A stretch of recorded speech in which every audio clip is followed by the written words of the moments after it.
వరలక్ష్మి వ్రతానికి 9 రకాల ప్రసాదాలు చేసుకోవచ్చు. తొందరగా ఈజీగా చేసుకోవచ్చండి. రాత్రి నానబెట్టుకుంటే తొందరగా చేసుకోవచ్చు. ఇందులో నెయ్యేసుకొని తింటే సూపర్‌గుంటదండి. చూడండి ఎంత మెత్తగా సాఫ్ట్‌గా ఉంది. చూడండి కరకరగా బాగుంది. ఈరోజు వరలక్ష్మి వ్రతానికి 9 రకాల ప్రసాదాలు చేసుకుందాం. వరలక్ష్మి వ్రతానికి 9 రకాల ప్రసాదాలు చేసుకున్నాము. ఫస్ట్ మినప ఓడలు ఎలా చేసుకుందాం చూద్దాం. ఓడలకి దై ఓడలకి 1 కప్పు మినపప్పు నానబెట్టుకుంటున్నాం. పిసికి మంచి కడుక్కోవాలి ముందు. ఇప్పుడు 2 సార్లు కడిగి పెట్టుకున్నానండి. ఇప్పుడు ఓడలకు పప్పు వేసుకొని రుబ్బుకోవాలండి. ఓడలకు రుబ్బుకుంటున్నాం. ఓడలకు పప్పు రుబ్బుకున్నామండి.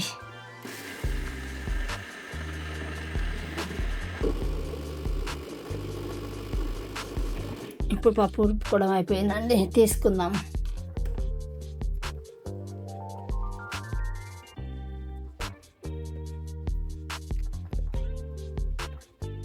ఇప్పుడు ఇట్లా రుబ్బి పక్కకి పెట్టుకోవాలండి.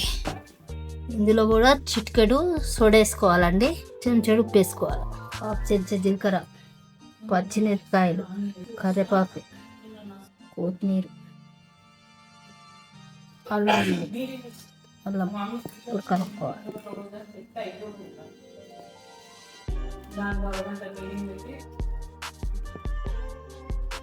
తీసి గోడలు వేసుకుందాం.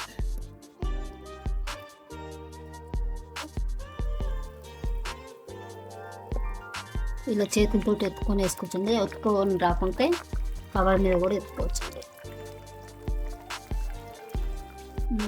ఒక సైడ్ కాలిన తర్వాత ఇలా వేసుకోవాలండి.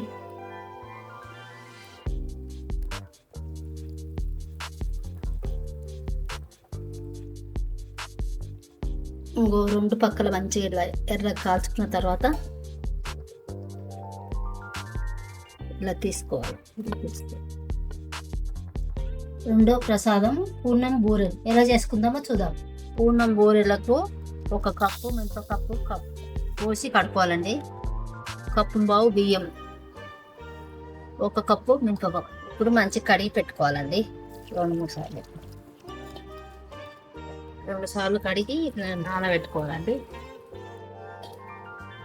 పూర్ణం బూరెలకు 1 శనగపప్పు 1 కప్పు పోసుకుంటున్నామండి. పోసుకొని కడుక్కోవాలి. 2 సార్లు కడుక్కున్నాండి. నీళ్ళు పోసి నానబెట్టుకోవాలి. పూర్ణాల పిండి అండి. పూర్ణాల పిండికి రుబ్బుకుంటున్నా. ఇప్పుడు పూర్ణాలకు పిండి రుబ్బుకుందామండి.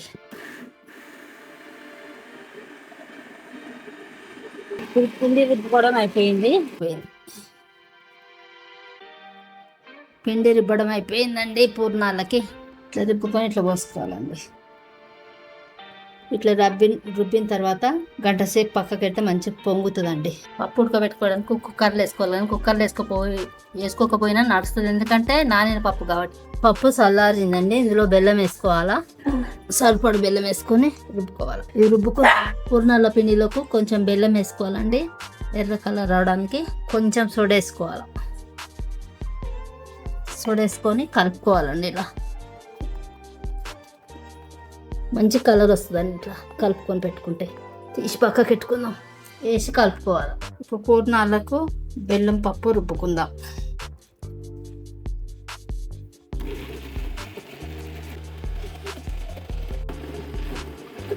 పూర్ణం రుబ్బడం అయిపోయింది. ఇప్పుడు తీసుకుందాం. పూర్ణం ఇక పూర్ణం రెడీ అయింది.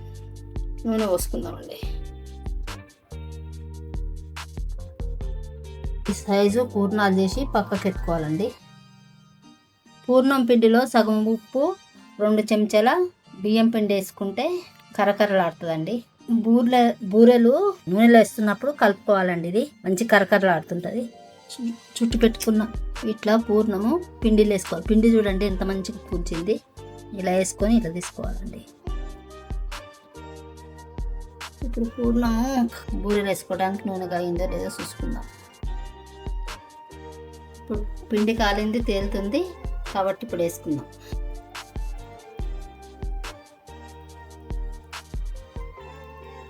చూడండి పూర్ణాలు ఎంత బాగా వచ్చినాయి. కరకరలాడుతూ రెడ్గా మంచిగా అయినాయండి. ఇలా చేసుకోవాలి మీరు కూడా. చేసుకొని నాకు కామెంట్ పెట్టండి. మీరు కూడా చేసుకోండి. మీరు ఇంత మంచిగా రెడ్గా వేయించుకోవాలండి. ఇది వండి ఒక్కొక్కటి తీసుకోవాలండి. ఇట్లా ఎర్రగా అయినవన్నీ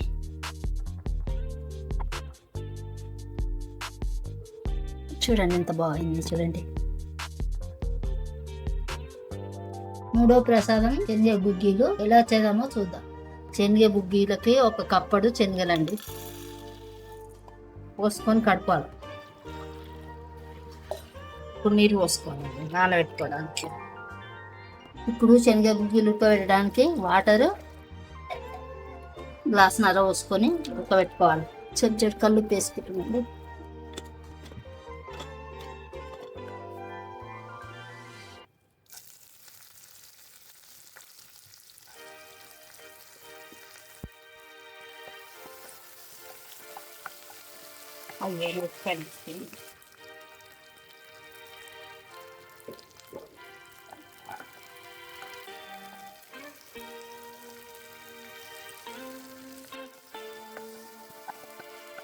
పావుసించి పసుపు వేసుకోవాలి. పావుసించి పసుపు వేసుకుని అయ్యిందండి. దించేసి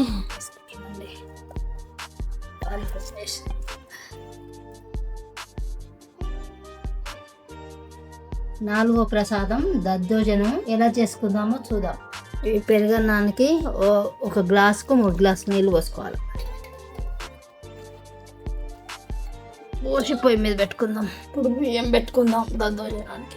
అన్నం మెత్త ఉడకాలండి. దద్దోజనానికి సగం కప్పుడు పాలు పోయాలండి. 2 కప్పుల పెరుగండి. 2 కప్పుల పెరుగు కలుపుకోవాలండి. ఇప్పుడు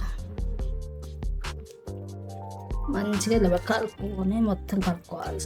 కలిసేటట్టు మొత్తం కలిసేటట్టు ఇట్లా గట్టిగా మంచిగా లేకుండా మెత్తగా కలుపుకోవాలి.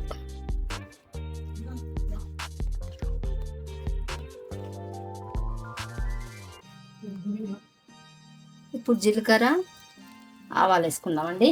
ఆ తర్వాత మిరపకాయలు వేసుకుందామండి.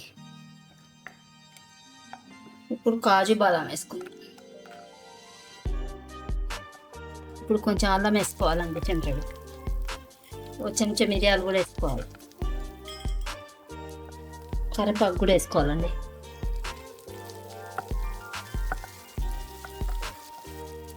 అయిపోయిందండి. తాలింపు తీసుకుందాం. పెరుగు అన్నం వల్ల తాలింపు వేసుకున్నామండి.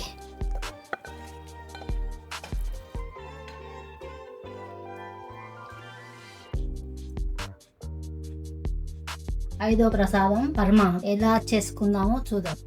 బెల్లం అన్నం చేసుకోవడానికి ఒక బియ్యం నానబెట్టుకుందాం. బియ్యం అలా నీళ్ళు వేసుకుని కడుక్కోవాలండి.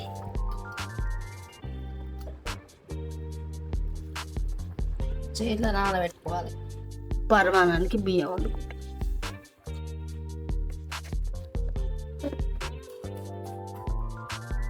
బెల్లం వేసుకోవాలి.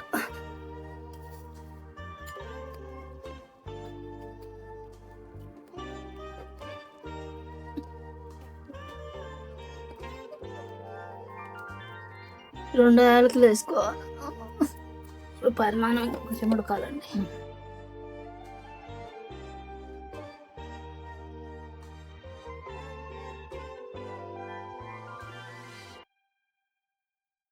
కొంచెం ఉడికిన తర్వాత కొన్ని బాదం కొన్ని కిస్మిస్ వేసుకోవాలి. వేసి కలుపుకోవాలి. కొంచెం నెయ్యి వేసుకోవాలండి.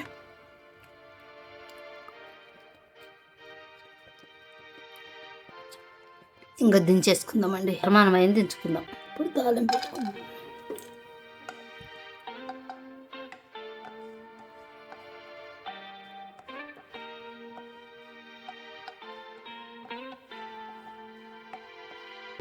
ఇప్పుడు చేసుకొని పరమాన్నంలో వేసుకుందాం.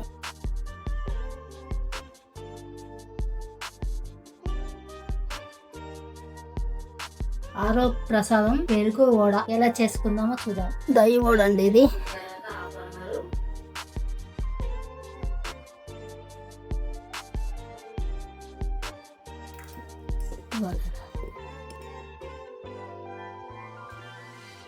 కొంచెం కొత్తిమీర కూడా వేసుకోవాలండి.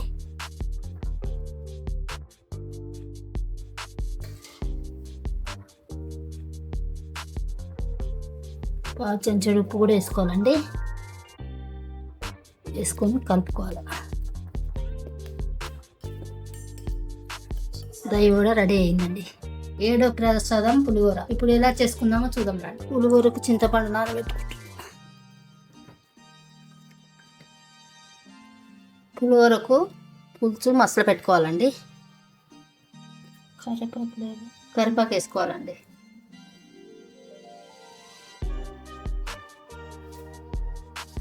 ఇప్పుడు జీలకర్ర ఆవాలు వేసుకుందామండి. ఇప్పుడు పచ్చిమిరపకాయలు ఒట్టి మిరపకాయలు వేసుకుందాం.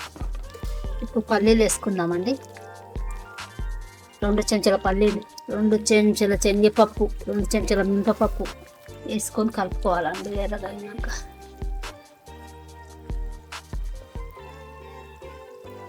2 చెంచాల కాజు అన్నీ వేసుకొని ఎర్రగా అయినాక వేసుకోవాలండి. 2 రెప్పల కరివేపాకు కూడా వేసుకోవాలండి. 1/2 చెంచా పసుపు కూడా వేసుకోవాలండి. 1/2 చెంచా మెంతిపొడి అండి. 1/2 చెంచా జీలకర్ర పొడి అన్నీ వేసుకొని కలుపుకోవాలండి. తాలింపు రెడీ అయిందండి. ఇప్పుడు ఈ పులిహోర పులుసులో వేసుకోవాలండి. ఇదంతా చింత పులుసు వేసుకొని పులిహోర పులుసు అంటారు దీన్ని. ఇలా కలుపుకోవాలి.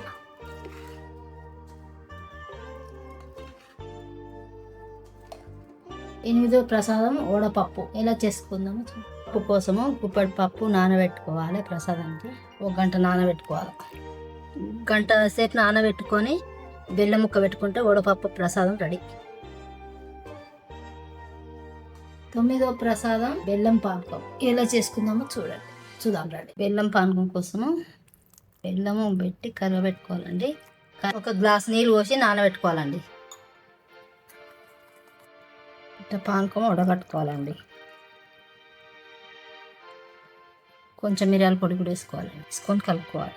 చిటికెడు యాలకుల పొడి వేసుకోవాలి. ఈ పానకంలో తులసాకు వేసుకుంటే పానకం రెడీ.